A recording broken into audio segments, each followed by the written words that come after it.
एक ही सिक्के के दो पहलू हैं। ये दोनों हमारे जीवन में निरंतर आते जाते रहते हैं। हमें लगता है कि हमारे जीवन में हजारों दुख और समस्याएं हैं, लेकिन वास्तव में अगर हम गहराई से देखें और समझें तो हमारे जीवन में केवल एक ही असली दुख होता है। ये कहानी उसी दुख और उसके निवारण को समझाने का प्रयास करती है। एक समय की बात है, एक गांव में हरिहर नाम का एक व्यक्ति रहता था। वो बहुत आलसी था और अपने जीवन से पूरी तरह निराश था, क्योंकि उसने अब तक कुछ भी हासिल नहीं किया था। वो कोई काम नहीं करता था, जिसके कारण उसके घर वाले उससे बहुत परेशान रहते थे। वे चाहते थे कि वो कुछ अच्छा काम करे, कोई नौकरी या व्यापार शुरू करे, लेकिन हरिहर उनकी बातों को अनसुना कर देता था। घर वाले उसे दूसरों का उदाहरण देकर ताने मारते थे, पर उसे कोई फर्क नहीं पड़ता था। उसके सारे मित्र सफल हो चुके थे, कोई अच्छा व्यापार कर रहा था तो कोई अच्छी नौकरी। जब भी वे मिलते अपनी उपलब्धियों की बढ़ चढ़कर बातें करते, लेकिन हरिहर के पास बताने को कुछ नहीं था। जब कोई उससे पूछता तुम क्या कर रहे हो, तो वो हमेशा यही जवाब देता, मैं कोशिश कर रहा हूं। लेकिन उसकी कोशिशें किसी को दिखाई नहीं देती थी। धीरे धीरे हरिहर सबसे मुंह छुपाने लगा, ताकि कोई उससे उसका हाल न पूछे। वो इतना निराश हो गया कि उसे लगने लगा कि वो इस धरती पर बोझ है। वो अपने आप को बहुत अकेला महसूस करने लगा।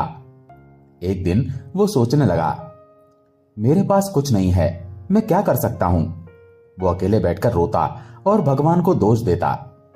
एक दिन छिपते छिपाते वो घर से निकला। रास्ते में उसने देखा कि एक महात्मा लोगों को प्रवचन दे रहे थे।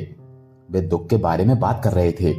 हरिहर चुपके से वहां रुक गया और उनकी बातें सुनने लगा। महात्मा कह रहे थे, दुख हमारा सबसे बड़ा साथी है। ये हमें जीवन के बारे में समझाता है और सही जीने का तरीका सिखाता है। दुख हमारा गुरु है, जिससे हमें सीखना चाहिए। आप चाहें तो अपने दुखों को गुरु बना सकते हैं और उनसे सीख सकते हैं, या फिर उन पर बैठकर रो सकते हैं। लेकिन रोने से कोई लाभ नहीं होगा, बल्कि आप दिन ब दिन कमजोर और निराश होते जाएंगे। हरिहर उनकी बातें सुन रहा था। प्रवचन समाप्त होने पर वो महात्मा के पास गया और बोला, महात्मा जी, आप कह रहे थे कि दुख से सीखना चाहिए, उसे गुरु बनाना चाहिए। लेकिन मैं तो अपने दुखों से तंग आ चुका हूं। मैंने जो दुख सहे, उनसे मुझे कभी कुछ सीखने को नहीं मिला। मुझे तो केवल पीड़ा और तकलीफ ही मिली। जब लोग मुझसे पूछते हैं कि मैं क्या करता हूं, तो मुझे बहुत ठेस पहुंचती है, क्योंकि मेरे पास कोई जवाब नहीं होता। महात्मा ने उसकी बातें सुनी और मुस्कुराते हुए बोले, बेटा, जब तुम्हारे जीवन में असली दुख आए तब मेरे पास आना, मैं तुम्हारे दुख का समाधान जरूर बताऊंगा। ये सुनकर हरिहर सोच में पड़ गया। उसे समझ नहीं आया कि क्या उसके अब तक के दुख असली नहीं थे। वो मनी मन सोचने लगा, जब मेरे अपने मुझे नहीं समझ सके तो ये महात्मा क्या समझेंगे। ये सोचकर वो वहां से घर लौट गया। हरिहर लोगों के तानों से तंग आ चुका था। उसने निर्णय लिया कि वो अब कुछ करके दिखाएगा। उसने अपने पिता से थोड़ा सा धन लिया और एक छोटा सा व्यापार शुरू किया।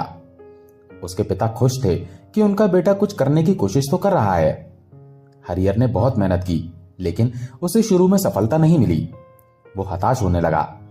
तब उसके पिता ने कहा, बेटा, कोई बात नहीं, कोशिश करते रहो, आज नहीं तो कल सफलता जरूर मिलेगी। हरिहर ने अपने पिता की बात मानी और भी मेहनत करने लगा। धीरे धीरे उसे सफलता मिलने लगी। 2 साल के भीतर वो एक बड़ा व्यापारी बन गया। अब उसके पास धन दौलत की कोई कमी नहीं थी। जो लोग पहले उसे ताने मारते थे, वही अब उसकी तारीफ करने लगे। उसके माता पिता भी उसकी सफलता से बहुत खुश थे। हरिहर के मित्रों की संख्या बढ़ने लगी।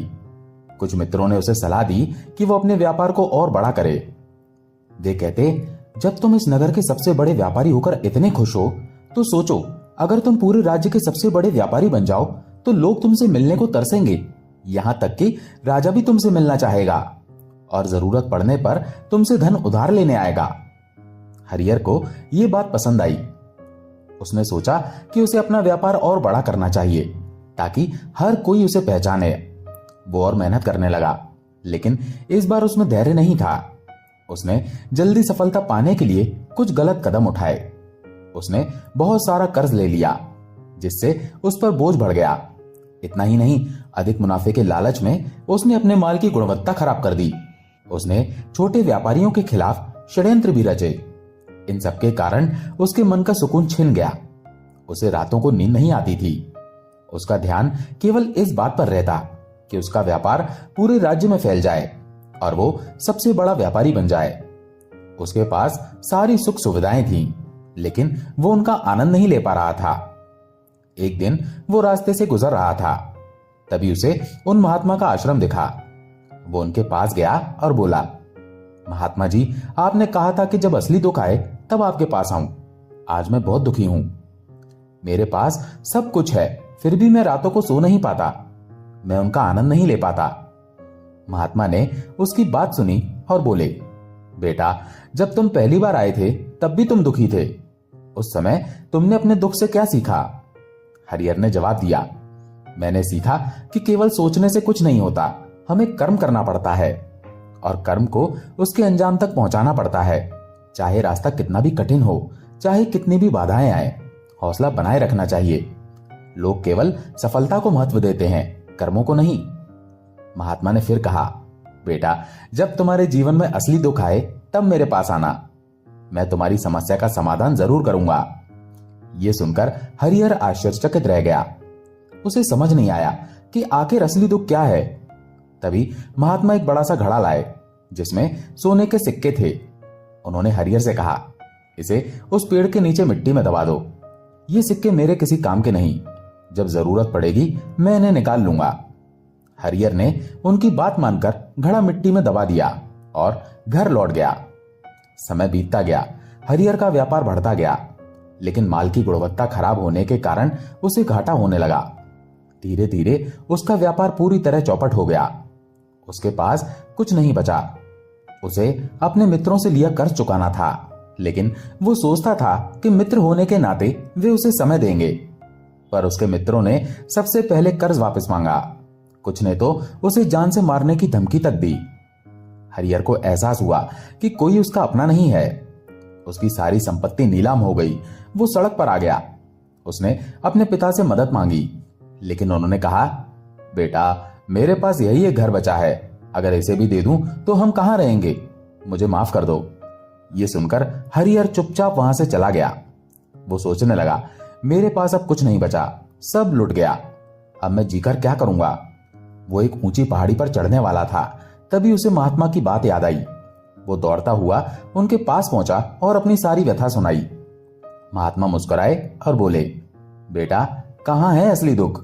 जब असली दुख आएगा तब मैं उसका समाधान बताऊंगा। हरिहर का सब्र टूट गया। उसने कहा, महात्मा जी, क्या मैंने जो दुख सहे वे दुख नहीं है? महात्मा बोले, पहले यह बताओ, तुमने अपने दुख से क्या सीखा? हरिहर ने जवाब दिया, मैंने सीखा कि जो लोग तुम्हारी तरक्की में साथ देते हैं वे ही बुरे समय में धोखा देते हैं।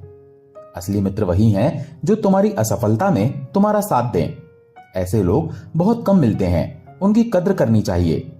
साथ ही कोई भी काम पूरी ईमानदारी और धैर्य से करना चाहिए। लालच करने से नुकसान होता है। महात्मा उसे उस घड़े के पास ले गए जिसे हरिहर ने मिट्टी में दबाया था। उन्होंने घड़ा निकालकर हरिहर को देते हुए कहा, इसे लो, इससे अपना काम चला लो। जब असली दुख आए तब मेरे पास आना। हरिहर आश्चर्य में पड़ गया, लेकिन घड़े में सोने के सिक्के देखकर उसे राहत मिली। उसने सोचा कि अब वो कर्ज चुका सकेगा और नया व्यापार शुरू करेगा। हरिहर ने कर्ज चुकाया और एक छोटा सा व्यापार शुरू किया। इस बार उसने ईमानदारी और मेहनत से काम किया, बिना लालच या षड्यंत्र के। धीरे धीरे वो फिर से बड़ा व्यापारी बन गया, लेकिन इस बार वो खुश था क्योंकि उसने सही रास्ता चुना था। हालांकि जैसे जैसे व्यक्ति धनवान होता है उसके मन में अपनी दौलत खोने का डर भी बढ़ता है। हरिहर ने भी दान पुण्य शुरू किया ताकि उसके जीवन में दुख न आए, लेकिन सुख और दुख तो जीवन का हिस्सा है। एक दिन उसके माता पिता की मृत्यु हो गई। हरिहर उन्हें बहुत प्यार करता था, इसलिए उसे गहरा सदमा लगा। वो सोचने लगा, जिस संपत्ति के लिए हम लड़ते झगड़ते थे आज उसकी देखभाल करने वाला कोई नहीं है।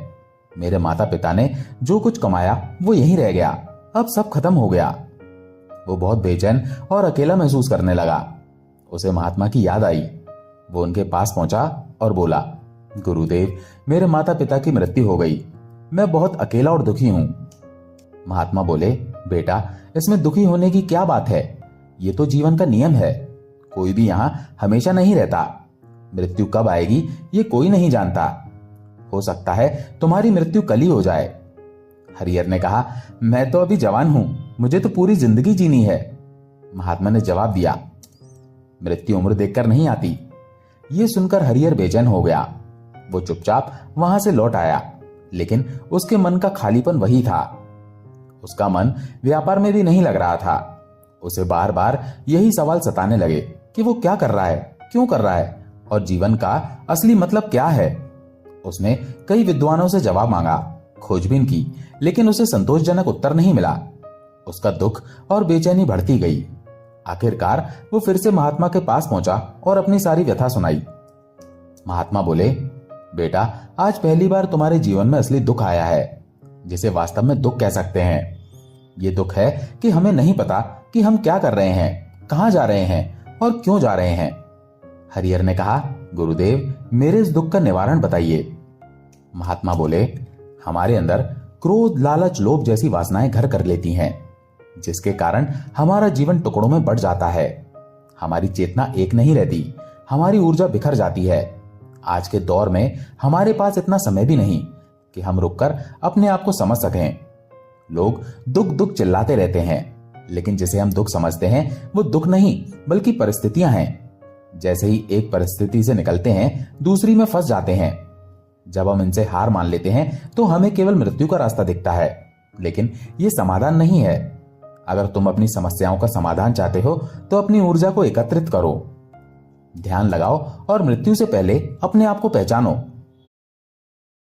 हरिहर ने पूछा, गुरुदेव, क्या हमें ये जीवन नहीं जीना चाहिए? क्या हमें अपनी इच्छाओं को पूरा नहीं करना चाहिए? महात्मा ने जवाब दिया, बेटा, किसी से लगाव नहीं रखना चाहिए, इच्छाओं को नियंत्रित करना चाहिए। ज्यादा संपत्ति इकट्ठा करने की जरूरत नहीं। हमारी इच्छाएं ऐसे झरने की तरह हैं जिसे कोई रोक नहीं सकता। लेकिन जब तुम ध्यान के माध्यम से अपने आप को पहचान लेते हो तो इच्छाएं तुम्हारे नियंत्रण में आ जाती हैं। तब तुम उन्हें पूरा भी कर सकते हो। हरिहर ने कहा, गुरुदेव, आपने मेरी सबसे बड़ी समस्या का समाधान कर दिया। मैं आज से अपनी ऊर्जा को एकत्रित करूंगा। हमारी सारी शक्ति बेकार की चीजों में व्यर्थ हो जाती है। हम ऊपर वाले से सवाल करते हैं कि हमारे जीवन में इतना दुख क्यों है, लेकिन ईश्वर चाहता है कि हम उस गहराई तक पहुंचें जहां हमें ये समझ आए कि हमने अभी तक अपने आप को नहीं जाना। ध्यान के माध्यम से ही हम अपने आप को पहचान सकते हैं और अपने जीवन के हर दुख का समाधान कर सकते हैं। दोस्तों, आशा है ये कहानी आपको पसंद आई होगी और आपने इससे कुछ न कुछ सीख जरूर ली होगी। अगर कहानी पसंद आई हो तो वीडियो को लाइक करके चैनल को सब्सक्राइब जरूर कर लें। आपका बहुत बहुत धन्यवाद।